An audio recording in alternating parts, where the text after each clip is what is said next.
o assassino mais habilidoso do continente, que após ser traído, morre e volta para o passado, e agora ele tem a chance de mudar todo o seu destino.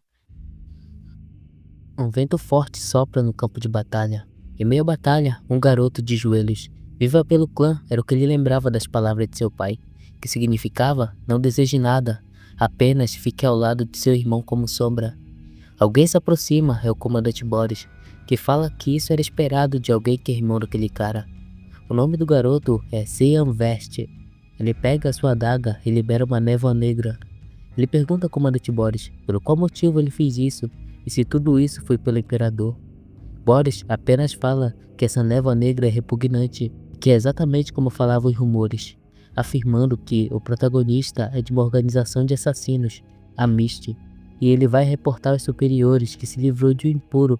O protagonista só fala: vai lá se ainda tiver boca depois que eu arrebentar, e ele ainda continua provocando, falando que não vai sobrar nada. Boris diz que se ele for usar um poder secreto, é melhor ele desistir, porque tem uma magia de barreira de não rank lançado aqui. O protagonista só pensa em uma forma de fugir para avisar o seu irmão quem está por trás de tudo isso. O protagonista se posiciona para atacar e fala que irá fazer picadinho. Uma voz interrompe. É o seu irmão que lhe ordena que ele pare. Logo, um sentimento de raiva se tornou em confusão ao ser traído. Todas as palavras que ele escutou da boca de seu pai foi jogada no lixo, e tudo pelo que ele lutou foi em vão. E é claro que ele desabou depois disso, de descobrir que seu irmão é o verdadeiro culpado por trás de tudo. A Shell caminha em direção ao protagonista, que logo cai de joelhos. Seu irmão fala que ele parece confuso de vê-lo ali. O protagonista pergunta: qual é o significado disso? O seu irmão responde que ele fez um bom trabalho para o clã e para ele, portanto, ele só está tirando o fardo de suas costas. O protagonista, pistola com isso, começa a liberar uma névoa negra. O seu irmão, a Shell, fala que essa névoa sinistra significa que ele não é nada mais que um assassino e que não pode ser mais chamado de humano. E que ele o enganou, que ele realmente não consegue dizer os seus pecados. O protagonista até pensa: assassinos? Pecados? De que diabos esse cara tá falando? A briga pela sucessão do trono do Império, ataque ao exército do Rei Demônio, a guerra para unificar os continentes. Ele fala que ele ajudou a terminar tudo que seu irmão começou. Ele viveu para ele, trabalhou que nem um cão por 20 anos, mas está sendo abandonado. A raiva toma conta dele, tanto que ele não se importa o que aconteça com seu corpo.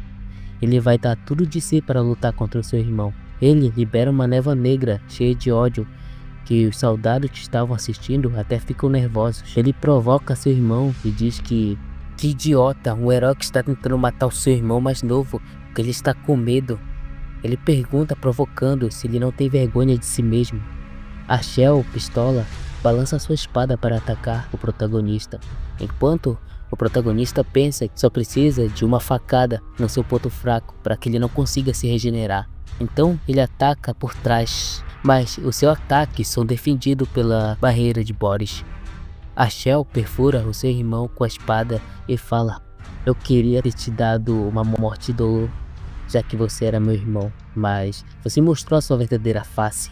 Ele continua falando que já sabia que ele era um demônio. E o bom é que ele nunca confiou nele de verdade. Ele mete chutão no protagonista e vira as costas para ir embora, deixando o protagonista sozinho ali para morrer, se perguntando se esse é o seu fim e que ele viveu uma vida patética e estúpida. Alguém o chama de jovem mestre.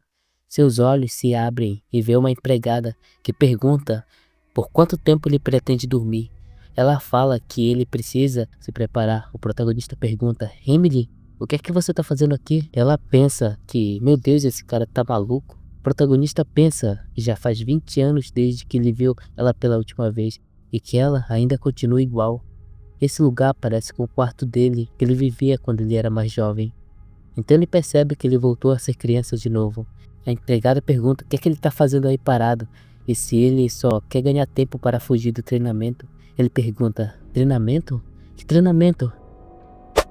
No ducado do clã Vast, ele tem certeza que ele voltou para o ducado do passado e que esse deve ser aquela coisa de vida passando diante dos seus olhos. Ele fala que ele lembra muito bem desse dia, foi 27 anos atrás, a fundação 985, 1º de março. Era um ano antes de ele entrar na academia. O Ducado, que era seu pai, sempre realizava uma sessão de treinamento de duelo em todos os anos, e ele participava, fazendo com que o evento fosse grande. O oponente do protagonista será seu meio-irmão Crash, que tem a sua mesma idade. A mãe de seu irmão é a Margaret, a esposa do Duque. Graças a isso, Crash recebe muita atenção, mesmo com o fato de ambos serem caçulas. Ele lembra que nessa luta, após ele perder, ele virou saco de piadas e que esse duelo fez o seu pai parar de lhe dar atenção.